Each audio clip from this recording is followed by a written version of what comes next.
Some flyers just fly, but these cheerleaders say Celia Huda lifted her teammates.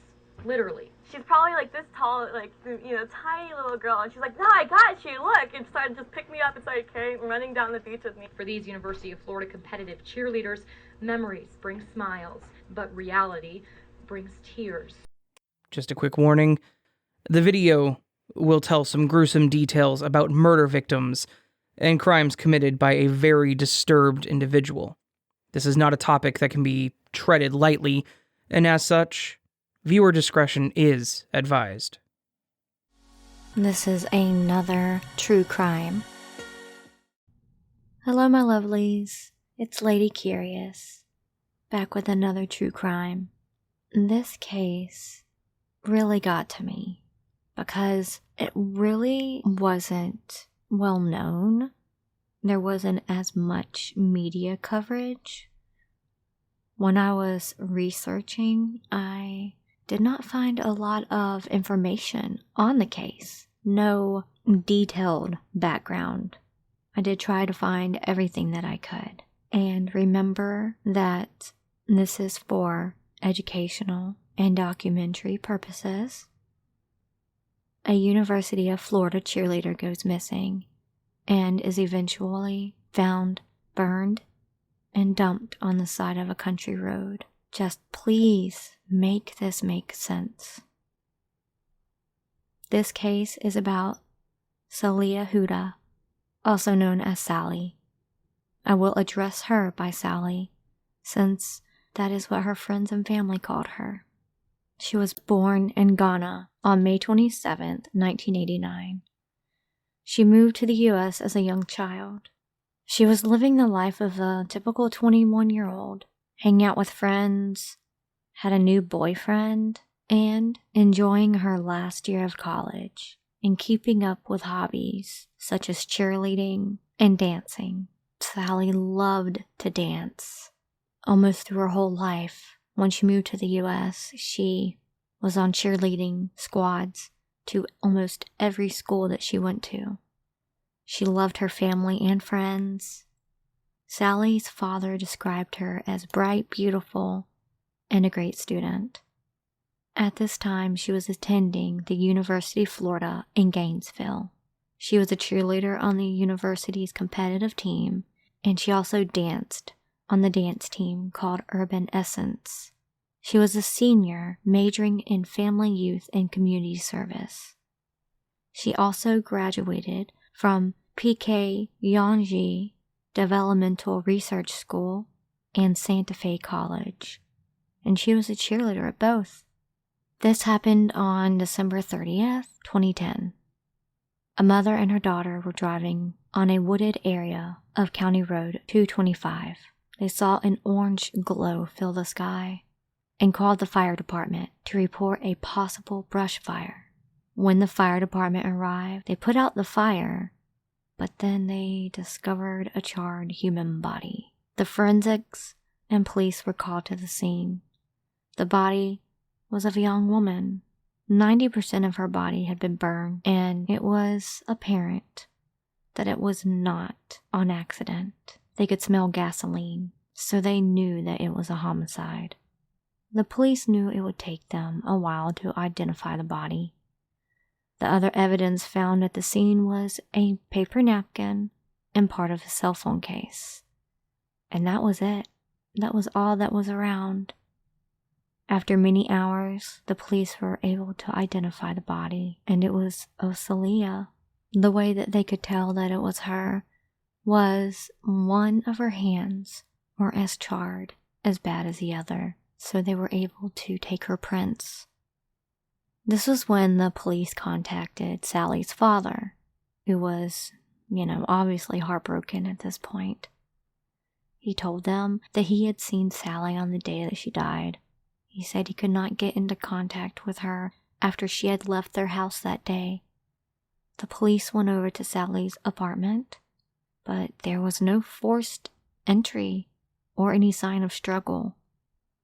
A security guard told them also that Sally's car wasn't in the parking lot, so it was missing.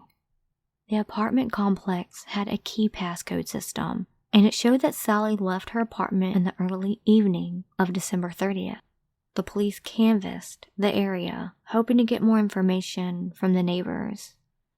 One neighbor did say that Sally and her ex-boyfriend constantly argued, and that the boyfriend was often the one yelling. When news started to spread, a man named Mike called into the police, identifying himself as Sally's new current boyfriend.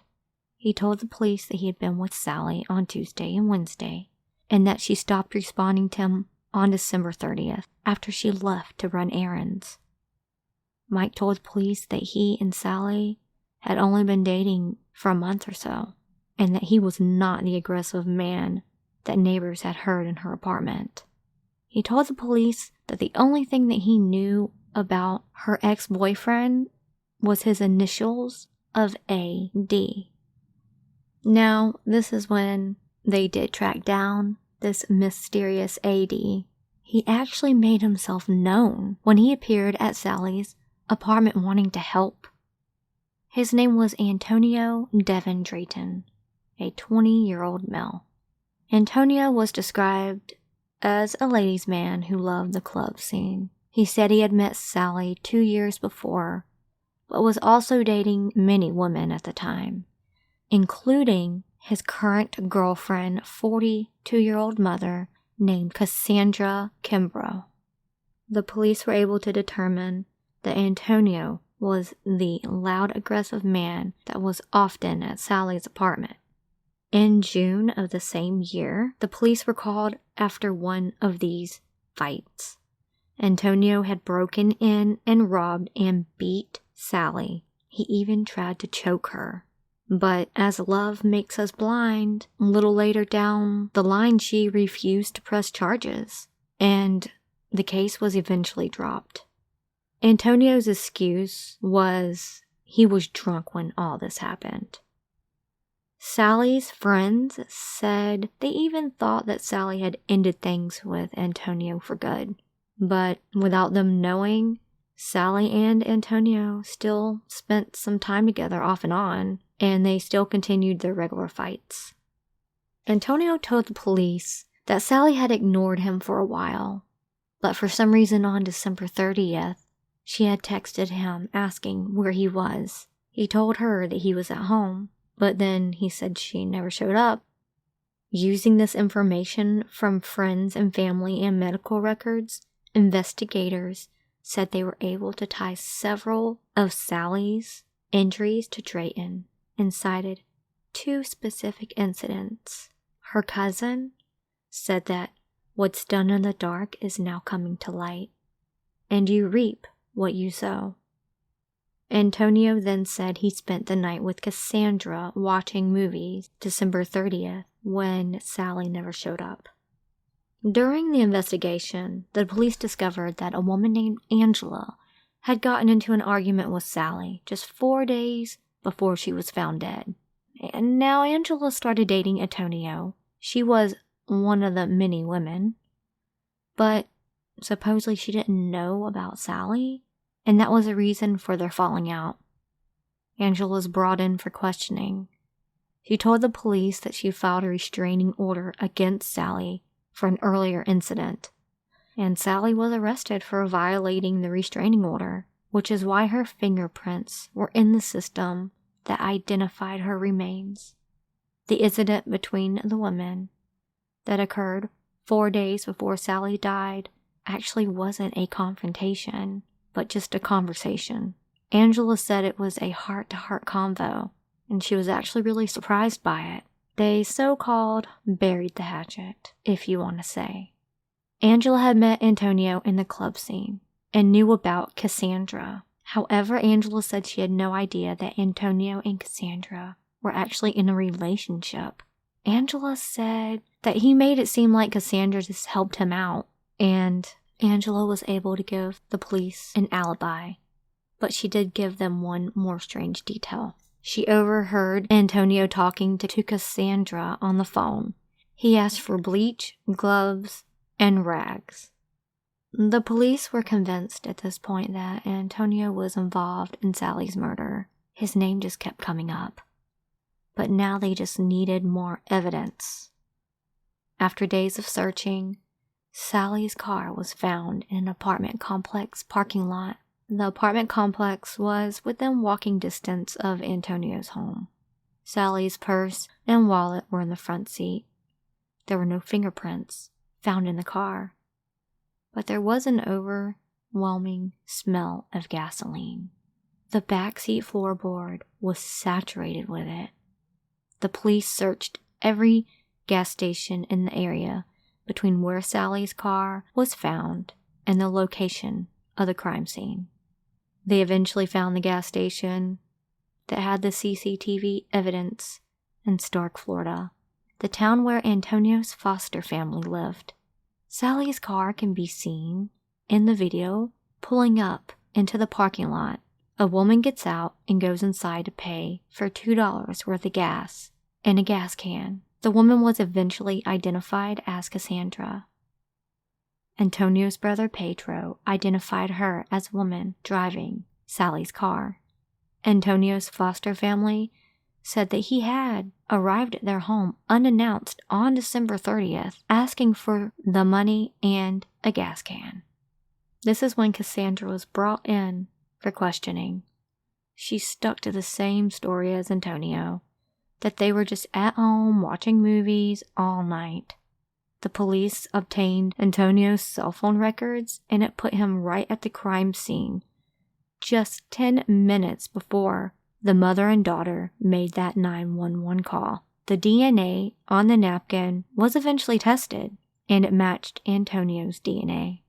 The police thought that Antonio either wiped his hands or wiped sweat off his forehead and dropped the paper napkin on the ground, and this sealed his fate. The warrants for Drayton and Kimbrough were released Thursday by the county clerk of courts. The medical examiner provided their opinion that her death was the result of homicidal violence of undetermined type. That same day, Antonio was arrested and charged with first-degree murder, grand theft, abuse of a dead human body, tampering with physical evidence, and willful burning of lands. And Cassandra was arrested as his accomplice. They were being held Thursday in the county jail. Drayton on a more than $1 million bond, and Kimbrough on a $565,000 bond. State Attorney Bill Cervone said Thursday morning that he has not made a decision on whether to seek the death penalty in this case, that the decision has not been made and will not be made for some time, he said. Antonio's story was he told police that Cassandra had killed Sally by choking her with a belt. He told the police that he had only helped cover up the crime. As you can tell, my sarcastic voice. He is a nasty monster. He watched Cassandra pour gasoline on Sally and set her on fire. The police knew it was bullshit and turned to Cassandra. Cassandra said Sally had gone to Antonio's to break up with him once and for all. This enraged Antonio. He was the type of guy that he felt like if I couldn't have her, no one can. So that's when Antonio strangled her to death, and he called Cassandra for help. They both then drove around deciding what to do, and that's when they decided to just dump Sally's body on the side of the road and set her on fire in an attempt to conceal the evidence. This girl was only 21 years old, a bright light that was taken way too soon. Antonio and Cassandra both received plea deals. Cassandra was given a plea deal in exchange for her testimony against Antonio. And y'all will not believe how much sentencing she got. This girl, or piece of crap if you want to call her that, only got 2 years in prison and was released on October 14th, 2012. And at age 26 by now, Antonio agreed to plead guilty to second-degree murder and was sentenced to 45 years in prison. So I'm guessing that means they took the death penalty off the table. Wish they hadn't, because, Florida still does the death penalty. He is scheduled to be released in 2053. He will be 64 years old. Brewer reportedly is not sure of the motive for the crime, but said Drayton was possibly jealous because Huuda had a new boyfriend. We believe Antonio was the only person involved in the murder. Brewer said it was hard to discern what Drayton's motive was for killing his ex-girlfriend. He consistently lied to investigators. I think he was looking for a place to put the body and perhaps help, Brewer said. In June, Cassandra Michelle Kimbrough, 43, pleaded guilty by helping Drayton dispose of and burn Huuda's body and agreed to testify against him. Kimbrough was charged with first-degree murder accessory, and both were finally finalized and charged with grand theft, abuse of corpse, tampering with physical evidence, and willful burning of lands. Brewer said Huuda's parents were in the courtroom on Thursday. A few days after her death, a Sun reporter reached Drayton by phone after he was identified as a potential suspect. Drayton told the reporter he had been drunk at the time of the incident that June and might have pushed her but never choked her. They had dated for more than a year, but remained friends after they broke up. Drayton said he called the news of her death devastating. He was charged with killing her 20 days later. That gives me goosebumps and chills that he thought he was going to get away with it. He's an idiot. Sally's cousin, Danielle, said the few weeks since Sally's death had been a stressful time for family members, but they were happy that arrests had been made. She was really fed up with him and trying to get rid of him. Sally's cousin would tell her that he just would not go away. I do believe that anyone that hears this will know there is right and there is wrong, and there is good and there is evil. One of Sally's friends told investigators that Drayton was very controlling and tried to keep tabs on Sally's every move, even after Sally got a new boyfriend and was trying to move on with her life. She said that he knew that Sally was trying to get rid of him, and I don't think he was having none of that, she said. She emphasized that the family wanted people to remember Sally's joyful spirit and her involvement in the community. We're still trying to hold on to who she really was. She had a hand in so much good, she said. These are my final thoughts. I know I did not get to deep dive as much as I wanted to into this case, but when I started reading about this case, I really wanted to get her name out there and so people could hear her voice. I used to be a cheerleader, and once you're a cheerleader, it's like family.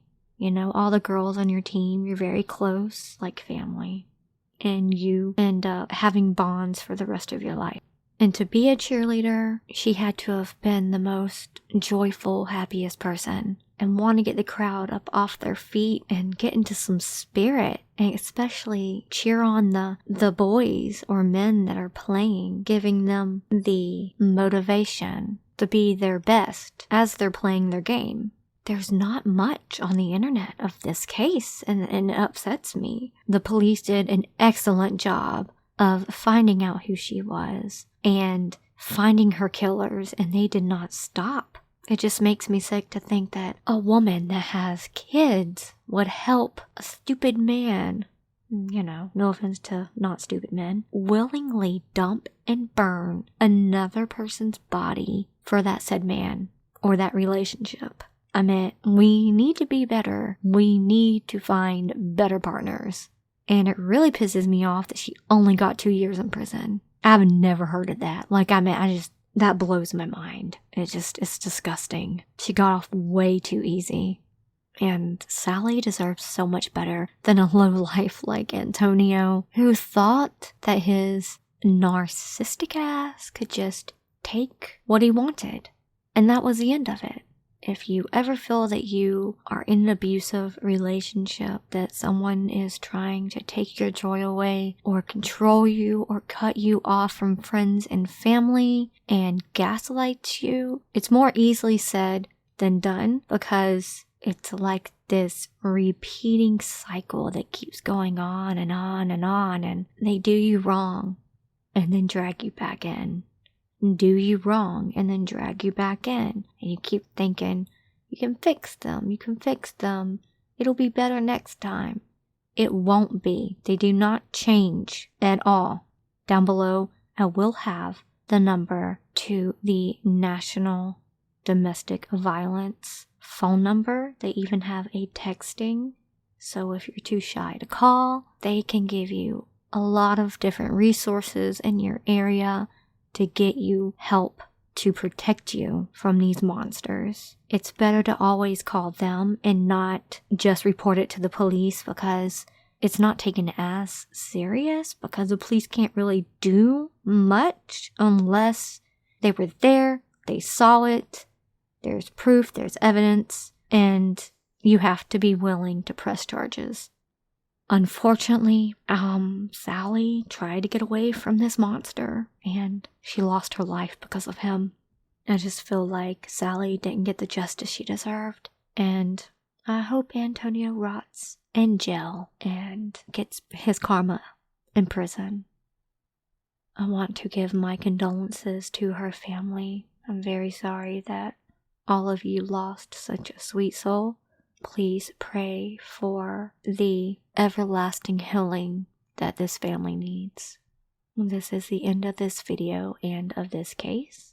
If I do for some reason find any other information that I feel that's very important, I will tag it in the comments below. I love y'all so much. I will have another case to y'all sooner than I did this one. I am very sorry that it took me more than a month to get this to you. Please like and subscribe to my channel. And remember, you are loved. And please stay safe. Until next time. Today, Alachua County detectives are hoping a car can provide the clues they need to solve the mysterious death of a UF student. Investigators are combing through 21-year-old Celia Huda's car. Deputies found the 2001 Nissan Sentra in southwest Alachua County yesterday, although they're not sure if that's where she left it.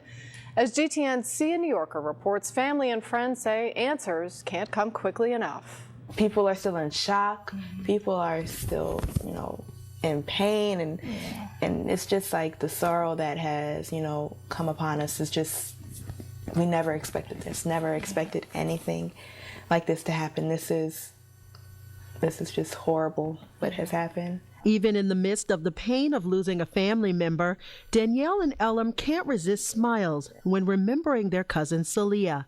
She was this big, but just had, the personality and the spirit of a giant. Yeah. The 21-year-old student was born in Ghana and hails from a large West African family. Her death is felt many miles away. She spent many times fellowshipping with her cousins who are close in age. They all share a love of food and dance. I danced with her with the African Student Union, and because she was so little, we always threw up in the air. Yeah. Always. It's like, okay, we need to go up in the air. She's like, okay, I'm ready. And because she did cheerleading, because she did gymnastics, she ran track. The pint-sized Huuda had a big heart. In her free time, she coached cheerleading at Fort Clark Middle School, as well as participating in cheerleading and dance at Santa Fe and UF. She also volunteered at the Village, a local nursing home. Her and cousin Elam plan to pursue nursing in graduate school. I don't have anybody to talk to about nursing anymore, so it's like, I don't know, it's hard. The family is devastated and wants answers into Celia's death. It's tragic. It's tragic, and it's hurtful, and it's disrespectful the way that, this has happened. Nobody deserves this, not anybody at all, They're hoping anyone with information will come forward. She was loved. She was so loved, and she's so cared about, and I just wish she was here right now to see how people are really coming together, and just, man. Celia New Yorker, GTN News, working for you. If you know anything about the car or about Huuda's death, you can call the Alachua County Sheriff's Office at 955-1818. If you'd rather not give your name, you can make an anonymous call to Crime Stoppers at 372-STOP. That number again, 372-7867, and you could get a $1,000 reward. She was too good of a person. On Thursday, 21-year-old Celia Huda's burnt body was discovered in a brush fire near the Gainesville Raceway. Detectives continue to interview people. They're forging ahead 24/7. On Monday night, Huda's missing car was found at an apartment complex in southwest Gainesville. Our forensics unit and team have been going all over that car today and trying to see if there's any evidence that they can come up with in it. With an autopsy report still in the hands of the medical examiner, sheriff's deputies continue to call Huda's death suspicious, a mystery to those who knew her best. She would never have been somewhere that she shouldn't have been. Before going on to UF, Huuda left her mark at Santa Fe College, cheering for the Saints. You know, this smile, I keep going back to her smile, and it's what drew me to her in the first place at tryouts when she first tried out. And then, of course, she did a toe touch, and we all just fell out of our seats. And last November, Huuda made UF's competitive team. Like, who is this girl? Like, she's just this powerhouse of a, girl you threw up in the air. She was tight. She knew what she was doing. A small girl, but according to her friends, a fighter. It just kills me because I know whatever happened, she wouldn't have went easily. So it was somebody that was very strong or something. And now her friends say it's Huuda's memory that will lift their spirits. I hear her laugh. It's weird. Like, she just had one of those distinct, you couldn't help it being happy around her. Friends say they received mixed signals about Celia Huda's former boyfriend, Antoniodrayton. I saw him out a few times. He seemed like the type of person that liked to have fun. He lived his life to the fullest. Celia lived her life to the fullest. Who would have ever thought that those two people who lived life to the fullest would have ended up this way? Celia's teammates from UF's Urban Essence Dance Squad were close and knew something of her relationship with the man that they call Tony. Since her death, he left numerous emails, Facebook postings, and text messages for her friends, trying to convince them that he had nothing to do with her death. Drayton went so far as to post a picture of a red splattered door on his Facebook page, implying that people were throwing blood on his door. Everyone was talking about it, the red door, and everyone was trying to figure out, why is this going on? Some people hadn't even found out that the body discovered was Celia. They say that Celia was probably the only one who saw the warning sign. Detective Denise Scott, who works on the Intimate Violence Enhanced Services team, says that her office receives 3 to 5 cases a day dealing with what could potentially be domestic violence. She says that it's not just the physical signs that you have to look for. We always try to educate women, especially younger girls who are in the dating relationships and who are dating bad guys. So we always try to give them guidance, assistance, education, and ways to protect them and just kind of get them thinking different about who's good for them and who's not so good for them. It's a learning experience, and it's a lesson to be learned for many females that if it's getting bad, just leave. Your life is more important. Love should not hurt. Celia's friends hope that other young women will take note and be more careful about who they surround themselves with. Sia New Yorker, GTN News. Police say they have strong evidence against Antoniodrayton and Cassandra Kimborough in the brutal murder of 21-year-old University of Florida student Celia Huda. Forensics evidence that was collected, to reports from outside experts, to phone records. They've all played a very key part in bringing this case to a successful conclusion. The two spent more than 3 hours being questioned by police before being taken to Alachua County Jail. Police say the couple killed Huda and burned her body. Her car was later found abandoned near the scene. We believe that the car was driven there by our 2 suspects that we have in custody currently. Video surveillance caught the two buying gas at a nearby location. And police say they also asked friends for bleach on the night of her death. There's some indications that there was possibly some domestic violence there. Drayton has a long criminal record with charges ranging from domestic battery, assault, and disorderly conduct. Drayton and Huuda dated but were not in a relationship at the time of her death, but police say they were in contact with each other. Huuda also knew Drayton's current girlfriend, Cassandra, who police say was an accessory to the murder. We may not ever know what the motive is. In every killing that happens, we don't always have a motive. They do not yet know the official cause of death. Both suspects are set to appear in court tomorrow morning. Denise Tucson, Today PodBean justice News. has been served. Today justice has been served, and I know that she is not only proud, I know that she is happy. I know that, she's happy that her family can be at rest. Celia Huda's family and friends have been waiting for this moment. Since her death, they've spent countless hours online searching for any information in the news. Word of an arrest was a relief. Tell me what went through your mind. I was elated. I was in the computer lab and everyone was looking at me because I was just screaming. It touched me so deeply. I was happy is not enough of a word.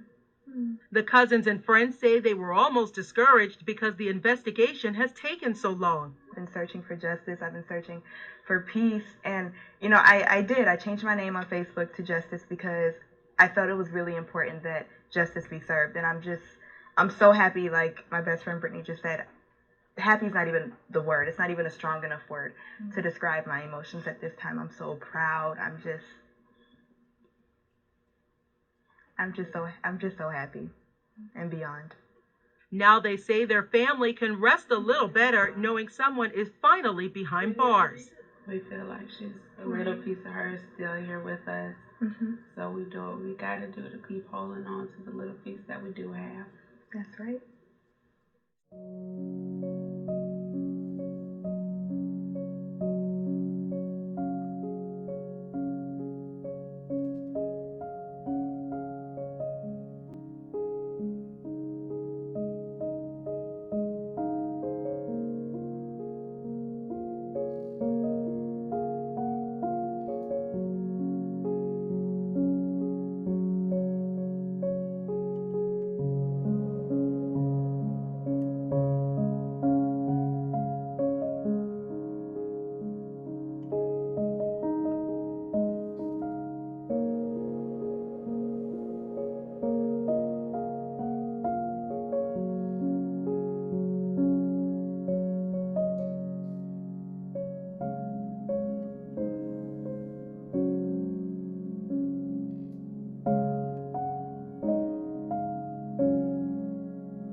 I stopped asking for forgiveness, cause you should know only fools tread with the angels. Fear to go, but you keep trying to get too close. Save myself by turning into stone.